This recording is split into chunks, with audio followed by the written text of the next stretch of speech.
Hello friends, ఈరోజు మనం 2002లో release అయిన లైక్ మైక్ అనే మూవీ ఎక్స్ప్లెనేషన్ని చూడబోతున్నాం.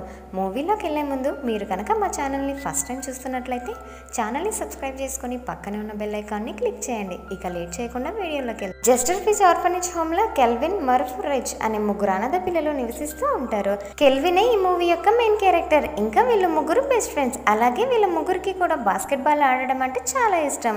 ఒకరోజు వీళ్ళ ముగ్గురు ఆర్ఫనేజ్ హోమ్లో బాస్కెట్బాల్ ఆడుతూ ఉంటే వాళ్ళ దగ్గరికి ఆక్స్ అని ఇంకొక అబ్బాయి ఇంకా వాళ్ళ గ్యాంగ్ మొత్తం కలిసి వస్తారు. ఇంకా ఆక్స్కి కెల్విన్ అంటే అస్సలు నచ్చదు. అందువల్ల అతన్ని ఎప్పుడు ఏడిపిస్తూ ఉంటాడు. ఇప్పుడు కూడా తను కెల్విన్తో బాస్కెట్బాల్ ఆడమని ఫోర్స్ చేస్తాడు. ఇంకా కెల్విన్ ఫ్రెండ్స్ అతన్ని వద్దని ఎంత చెప్పినా వినకుండా వెళ్ళి ఆ ఛాలెంజ్ని ఒప్పుకోవడంతో గేమ్ స్టార్ట్ అవుతుంది. ఇంకా ఆ గేమ్లో వాళ్ళిద్దరి హైట్ డిఫరెన్స్ వల్ల ఆక్స్ ఈ గేమ్లో ఈజీగా గెలిచేస్తాడు. అందులో గెలిచినందుకు ఆక్స్ కెల్విన్ యొక్క జెర్సీని తీసుకొని కావాలని తన కళ్ళ ముందే దాన్ని చించేస్తాడు. అండ్ ఇతనే ఈ ఆర్ఫనేజ్ యొక్క డైరెక్టర్. పేరు స్టాన్. ఇతను డబ్బులు సంపాదించడం కోసం పిల్లలందరితో క్యాండీస్ అమ్మిస్తూ ఉంటాడు. ఒక రోజు రాత్రి కెల్విన్ అఫీషియల్ బాస్కెట్బాల్ జరుగుతున్న ప్లేస్ లో క్యాండీస్ అమ్ముతూ ఉండగా అక్కడ నైట్ టీమ్ కోచ్ అయిన వ్యాగ్ ని చూస్తాడు. ఇంకా వెంటనే అతని కార్ దగ్గరికి వెళ్ళి అతని దగ్గర ఉన్న చాక్లెట్స్ ని కొనమని చెప్తాడు. అలాగే మీరు ఇచ్చే డబ్బులన్నీ కూడా ఖచ్చితంగా చారిటీకి వెళ్తాయని చెప్తాడు. అది చూసిన వ్యాగ్ పాపం చిన్నపిల్లాడు. ఇంత చిన్న వయసులో ఇంత కష్టపడుతూ ఉన్నాడు అనుకుని అతనికి 1500 రూపీస్ని ఇస్తాడు. ఇది చూసి కెల్విన్, మీరిచ్చే డబ్బులు చారిటీకి వెళ్తాయన్న నమ్మకం నాకు లేదు. మీరు ఇంత డబ్బులు ఇచ్చినా కూడా వేస్టేనని అంటాడు. అది విన్న వ్యాగ్ తన సిన్సియారిటీకి మెచ్చి నెక్స్ట్ జరగబోయే అఫీషియల్ బాస్కెట్బాల్ యొక్క 4 టికెట్లను ఇస్తానని ప్రామిస్ చేస్తాడు. ఇది విన్న కెల్విన్ చాలా సంతోషపడి వెంటనే వెళ్ళి ఈ విషయాన్ని తన ఫ్రెండ్స్ కి కూడా చెప్తాడు. మరుసటి రోజు చాలా మంది పేరెంట్స్ పిల్లల్ని దత్తకు తీసుకెళ్లడానికి అనాథాశ్రమానికి వస్తారు. కానీ కెల్విన్ ని ఎవరు ఎంచుకోరు. దీంతో కెల్విన్ కి వీళ్ళందరూ చిన్న వయసున్న పిల్లల్ని మాత్రమే ఎంచుకుంటారన్న విషయం అర్థమవుతుంది. తర్వాత వీళ్ళకి రిచ్ ఫ్యామిలీస్ వాడి పడేసే బట్టలు ఇంకా వాళ్ళ వస్తువుల బాక్స్ వస్తుంది. దీంట్లో కెల్విన్ కి 1 పేర్ ఆఫ్ షూస్ నచ్చడంతో వెంటనే వెళ్ళి వాటిని తీసుకుంటాడు. అవి చూడ్డానికి పాతగానే ఉన్నా కెల్విన్ కి అది చాలా ఎక్కువని ఫీల్ అవుతాడు. ఇంకా వాటిపైన ఫేమస్ బాస్కెట్బాల్ ప్లేయర్ అయిన మైకిల్ బి జార్డ్ సిగ్నేచర్ ఉండడంతో తను చాలా హ్యాపీగా ఫీల్ అవుతాడు.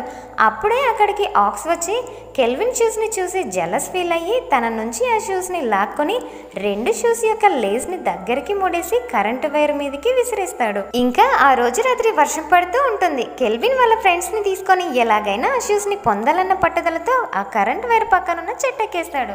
అలా ఆ షూస్ ని తీసుకోవడానికి ట్రై చేస్తూ ఉండగా ఒక పెద్ద పిడుగు పడడంతో కెల్విన్ ఆ షూస్ తో సహా కింద పడిపోతాడు. ఇంకా తనకి పెద్దగా దెబ్బలేం తాకవు, కానీ ఆ షూస్ ఎందుకో చార్జ్ అయినట్లు మెరుస్తూ స్పార్కిల్స్ రావడాన్ని చూస్తాడు.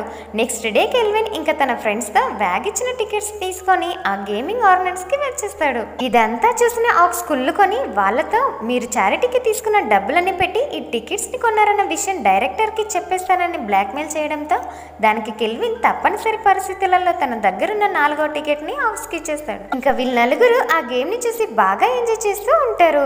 ఇక్కడ వచ్చిన ఆడియన్స్ ని ఇంకా ఎంగేజ్ చేసేందుకు లక్కీ డ్రాని అరేంజ్ చేస్తారు. ఇంకా లక్కీగా మన కెల్విన్ యొక్క టికెట్ నంబర్ కూడా అదే రావడంతో కెల్విన్ కి ట్రేజీ రెనాల్డ్స్ అనే ఫేమస్ ప్లేయర్ తో పోటీ పడే అవకాశం దక్కుతుంది. ఈ మూవీ యొక్క నెక్స్ట్ మెయిన్ క్యారెక్టర్ ట్రేజీనే. ఇంకా కెల్విన్ ని చూసిన ట్రేజీ చిన్న పిల్లాడే కదా అనుకుని ఫస్ట్ రౌండ్ లో కెల్విన్ ని గెలవనిస్తాడు. ఎందుకంటే ఆడియన్స్ కి ఇంట్రెస్ట్ బాగా పెరుగుతుందని. కానీ సెకండ్ రౌండ్ లో కూడా కెల్విన్ చాలా ఎత్తుకు ఎగిరి బాస్కెట్ లో బాల్ ని వేసి ఈజీగా ఈ రౌండ్ కూడా గెలిచేస్తాడు. ఇంత చిన్న పిల్లాడు అంత పెద్ద స్టార్ ప్లేయర్ ని ఓడించేశాడని జనాలందరూ షాక్ అవుతారు. ఇంకా కెల్విన్ పర్ఫార్మెన్స్ ఇంప్రెసివ్ గా ఉండడంతో నైట్ టీమ్ లో పనిచేసే 2 కోచెస్ ఆర్ఫనేజ్ హోమ్ కి వచ్చి డైరెక్టర్ ని కలిసి కెల్విన్ ని వాళ్ళ టీంలో ఒకే ఒక్క రోజు ఆడడానికి పంపించమని అడుగుతారు. దానికి డైరెక్టర్ ముందు ఒప్పుకోకపోయినా వాళ్ళు అతనికి ఎక్కువ డబ్బులు ఆఫర్ చేయడంతో వెంటనే ఒప్పేసుకుంటాడు. ఈ న్యూస్ విని ఆక్స్ తప్ప మిగతా వాళ్ళందరూ హ్యాపీగా ఫీల్ అవుతారు. ఇంకా కెల్విన్ తను వేసుకున్న షూలలో ఏదో మ్యాజికల్ పవర్ ఉందన్న విషయాన్ని తన ఫ్రెండ్స్ కి చెప్తూ ఉండగా ఆక్స్ వీళ్ళ మాటలన్నింటినీ సీక్రెట్ గా వినేస్తాడు. తర్వాత కెల్విన్ స్టేడియం కి చేరుకుంటాడు. మ్యాచ్ స్టార్ట్ అవుతుంది. కోచ్ ప్రస్తుతానికి కెల్విన్ ని పక్కన కూర్చోబెడతాడు. ఇంకా గేమ్ ఆల్మోస్ట్ ఎండ్కి వచ్చేసింది. నైట్ టీం వాళ్ళ అపోనెంట్స్ టీంతో తలపడలేకపోతారు. ఇంకా గేమ్లో నైట్ టీం ఓడిపోతుందన్న టైంకి కెల్విన్ కోచ్ దగ్గర పర్మిషన్ తీసుకొని గేమ్లోకి ఎంట్రీ ఇస్తాడు. ఇంకా కెల్విన్ ప్రతి బాల్ని కరెక్ట్గా బాస్కెట్లో వేసి ఓడిపోతుందన్న నైట్ టీంని గెలిపించేస్తాడు. ఈ మ్యాచ్ తర్వాత కెల్విన్ టాలెంట్ని చూసిన కోచ్ కెల్విన్తో కాంట్రాక్ట్ కూడా సైన్ చేయించి ఇప్పటి నుంచి ట్రేసీతో కలిసి తన ఇంట్లోనే ఉండమని చెప్తాడు. ఇంకా ట్రేసీతో కలిసి ఉండమని చెప్పగానే కెల్విన్ చాలా ఆనందపడతాడు. కానీ ట్రేసీ మొహంలోనే ఎందుకో సంతోషం ఎగిరిపోతుంది. ఇంకా కెల్విన్కి రూమ్ సర్వీసెస్ని ఎలా వాడాలో నేర్పించి ట్రేసీ రెడీ అయ్యి తన గర్ల్ ఫ్రెండ్ని కలవడం కోసం వెళ్తాడు. ఇక్కడ కెల్విన్ తనకు నచ్చిన ఫుడ్ని ఆర్డర్ చేసుకొని బాగా తినేస్తాడు. కాసేపటికి ట్రేసీ తన గర్ల్ ఫ్రెండ్ని తీసుకొని ఇంటికి వస్తాడు. కానీ కెల్విన్ చేసిన గందరగోళాన్ని చూసి ఆశ్చర్యపోతాడు. ఇక రాత్రి కూడా కెల్విన్ పెట్టే గురకల వల్ల సరిగ్గా నిద్రపోడు. అందువల్ల నెక్స్ట్ డే జరిగిన మ్యాచ్లో కూడా సరిగ్గా పర్ఫార్మెన్స్ చేయలేక కోచ్తో తిట్లు తింటాడు. ఇంకా కెల్విన్ రోజు రోజుకి తన టాలెంట్తో వాళ్ళ టీంకి మంచి పేరు తెచ్చిపెట్టడంతో పాటు తన పాపులారిటీని కూడా అమాంతం పెంచేసుకుంటాడు. ఇంకా కెల్విన్కి వచ్చే శాలరీతో అనాథాశ్రమంలో ఉన్న పిల్లలందరికీ బొమ్మలు కొని మిగతా డబ్బులతో హోమ్ని రిపేర్ చేపిస్తూ ఉంటాడు. ఒక రోజు రాత్రి కెల్విన్ తన సెలబ్రిటీ లైఫ్ గురించి మార్ఫ్కి చెప్తూ ఉంటాడు. అది విన్న ఆక్స్ కుళ్ళుకొని జెలస్తో కెల్విన్ దగ్గరికి వచ్చి తన షూస్ని లాక్కోవడానికి ప్రయత్నిస్తాడు. కరెక్ట్ టైంకి అక్కడికి డైరెక్టర్ వచ్చి కెల్విన్ని రక్షించి ఆక్స్ని బాగా తిట్టి ఇంకెప్పుడు కెల్విన్ని ఏడిపించవద్దని చెప్పి అతనికి వార్నింగ్ ఇస్తాడు. మరుసటి రోజు రాత్రి ట్రేసీ తన బాడీ మీద ఏదో ఎలర్జీ రావడంతో కార్లో మెడికల్ షాప్కి వెళ్తూ ఉంటాడు. సడన్గా వెనకాల నుండి కెల్విన్ ముందుకు వచ్చేస్తాడు. ఇంకా ట్రేసీ దారిలో తనతో మాట్లాడుతూ నాకు మా నాన్నకి అస్సలు పడదు, ఎప్పుడు గొడవలు జరుగుతూనే ఉంటాయని చెప్తాడు. ఇక కెల్విన్కి నాన్న లేడు, అలాంటిది ట్రేసీకి నాన్న ఉన్నా కూడా తను పట్టించుకోవడం లేదు అనుకుని వాళ్ళ నాన్న విషయంలో ట్రేసీ మనసు మార్చేందుకు ప్రయత్నిస్తాడు. కానీ ట్రేసీ తన గురించి నా ముందు మాట్లాడొద్దని కెల్విన్కి గట్టిగా చెప్పేస్తాడు. ఇంకా షాప్లో మెడిసిన్ అనుకొని ట్రేసీ హైడ్రోస్ స్లీపింగ్ టాబ్లెట్స్ ని మింగేస్తాడు. దానివల్ల కార్ డ్రైవ్ చేసే టైంలో అతనికి నిద్ర రావడంతో పడుకుండిపోతాడు. దాంతో కెల్విన్ కోచ్ వాళ్ళని తిట్టేస్తాడేమోనని అనుకుని తనకు వచ్చి రాని డ్రైవింగ్తో ఎలాగోలా డ్రైవింగ్ చేసుకుంటూ చాలా యాక్సిడెంట్స్ చేసి లాస్ట్కి కార్ని ఇంటి దగ్గర పార్క్ చేస్తాడు. కెల్విన్ చేసిన తప్పుకి కోచ్ వాళ్ళ టీం నుండి కొన్ని రోజుల వరకు అతన్ని సస్పెండ్ చేస్తారు. ఈ న్యూస్ విన్న ట్రేసీ చాలా బాధపడతాడు. తన పొజిషన్ని రిస్క్ లో పెట్టుకొని కూడా కెల్విన్ ట్రేసీని కాపాడడం వల్ల ట్రేసీకి కెల్విన్ పై మంచి ఇంప్రెషన్ క్రియేట్ అవుతుంది. ఈ సీన్ వల్ల వాళ్ళిద్దరి బాండింగ్ మరింత స్ట్రాంగ్ అవుతుంది. ఇంకా కెల్విన్ తిరిగి వచ్చేసిన తర్వాత కెల్విన్ దత్తత తీసుకునేందుకు చాలా మంది పేరెంట్స్ వస్తారు. కానీ కెల్విన్ కి ఎవరు నచ్చరు. అందువల్ల కెల్విన్ ఆర్ఫనేజ్ హోమ్ లోనే ఉండిపోవాలని నిర్ణయించుకుంటాడు. కొన్ని రోజుల తర్వాత కెల్విన్ ట్రేసీని కలవడం కోసం వాళ్ళ ఇంటికి వెళ్తాడు. ఇంకా కెల్విన్ తన లైఫ్ లో జరిగిన విషయాలన్నింటినీ చెప్తూ చాలా బాధపడుతూ ఉంటాడు. ఇంకా కెల్విన్ బాధని దూరం చేసేందుకు ట్రేసీ తనతో చాలా టైం స్పెండ్ చేస్తూ వాళ్ళిద్దరు కలిసి బాగా ఎంజాయ్ చేస్తారు. Next day kelvin Tracy permission లేకుండా ట్రేసీ వాళ్ళ నాన్నని ఇంటికి పిలుస్తాడు. అది చూసిన ట్రేసీ కెల్విన్ చేసిన పనికి తనకి చాలా కోపం వచ్చి కెల్విన్ ని బాగా తిట్టి తన కళ్ళకి కనిపించవద్దని అరుస్తాడు. వాళ్ళిద్దరి ఈ గొడవ వల్ల నెక్స్ట్ జరిగిన మ్యాచ్ లో ఓడిపోతారు. వీళ్ళు ఓడిపోవడమే కాక కోచ్ చేతిలో తిట్లు కూడా తింటారు. ఇంకా వీళ్ళ లేదా వీళ్ళ అపోనెంట్స్ టీమా అని తేల్చుకోవడానికి వీళ్ళకి కేవలం ఒక్కటే ఒక డిసైడింగ్ మ్యాచ్ ఉంటుంది. ఇంకా కెల్విన్ ని అడాప్ట్ చేసుకునేందుకు ఈసారి మంచి పేరెంట్స్ వచ్చారని తనకి అనిపించడంతో డైరెక్టర్ ఫోర్స్ చేయడం వల్ల వాళ్ళని కలిసేందుకు కొత్త బట్టల్ని కొత్త షూస్ ని వేసుకుని వెళ్తాడు.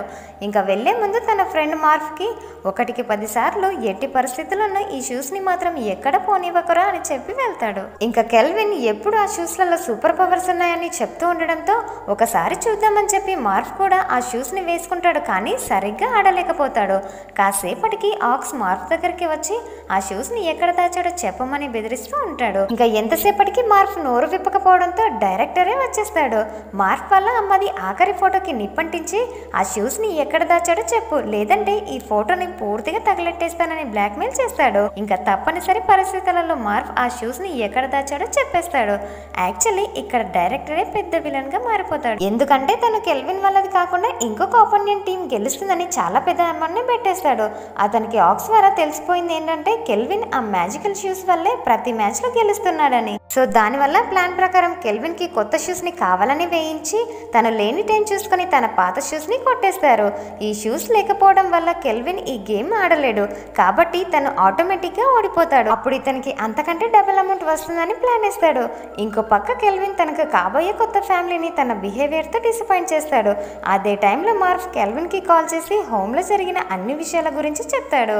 ఇంకా కాసేపట్లో మ్యాచ్ స్టార్ట్ అవబోతుంది. తను లక్కీ షూస్ లేకుండా గేమ్ ఎప్పుడు ఆడలేదు కాబట్టి కెల్విన్ కంగారుగా హోమ్కి వచ్చి తన ఫ్రెండ్స్ సహాయంతో డైరెక్టర్ని కుర్చీ కట్టేసి ఆ షూస్ని ఎక్కడ దాచారో చెప్పమని అడుగుతాడు. కానీ సడన్ గా ఆక్స్ డైరెక్టర్ తనని ఎప్పుడు తిడుతూ ఉండేవాడని గుర్తు తెచ్చుకొని ఇదే రివెంజ్ తీర్చుకునే సమయంగా భావించి ఎవ్వరూ ఊహించని విధంగా ఇందులో డైరెక్టర్ గెలవకూడదు కాబట్టి కెల్విన్కి తన షూస్ని తిరిగి ఇచ్చేస్తాడు. ఇంకా వాళ్ళందరూ కలిసి చాలా స్పీడ్గా స్టేడియంకి బయలుదేరుతారు. వీళ్ళు వచ్చేసరికి మ్యాచ్ స్టార్ట్ అయిపోయి ఉంటుంది. ఇంకా వాళ్ళ టీం కూడా పాయింట్స్లలో చాలా వెనుకబడి ఉంటుంది. కానీ వన్స్ కెల్విన్ అడుగు పెట్టగానే గేమ్ చేంజ్ అవ్వాల్సిందే అన్నట్లుగా తను వచ్చినప్పటి నుండి బాస్కెట్ విరిగిపోతుందేమో అన్నట్లు ఒక్కొక్క బాల్ని బాస్కెట్లోకి వేస్తూ ఉంటాడు. కానీ గేమ్ మధ్యలో ఒక చిన్న గొడవ రావడం వల్ల కెల్విన్ షూస్ విరిగిపోతుంది. దీనివల్ల కెల్విన్ ఇంకా నేను ఒక్క గోల్ని కూడా కొట్టలేనేమోనని బాధపడుతూ ఉంటాడు. అప్పుడు ట్రేసీ ఆ షూస్ ని చూసి ఇన్ని రోజులు నువ్వు ఈ షూస్ ని లక్కీగా భావించావు, అందుకే ఇది నీకు కాన్ఫిడెన్స్ ని మాత్రమే ఇచ్చింది. కానీ గేమ్ లో కాన్ఫిడెన్స్ కన్నా టాలెంట్ ఇంపార్టెంట్, అది నీలో చాలా ఉంది, అందుకే నువ్వు ఇన్ని రోజులు బాగా ఆడగలిగావు. ఇప్పుడు కూడా నువ్వు నీ కాన్ఫిడెన్స్ ని కోల్పోకుండా బాగా ఆడమని మోటివేట్ చేస్తాడు. ట్రేసీ మాటలు విని మోటివేట్ అయిన కెల్విన్ వెంటనే లేచి గేమ్ లో జాయిన్ అవుతాడు. చాలా సేపటి హోరాహోరీ తర్వాత ట్రేసీ ఇంకా కెల్విన్ వాళ్ళ టీం గెలుస్తుంది.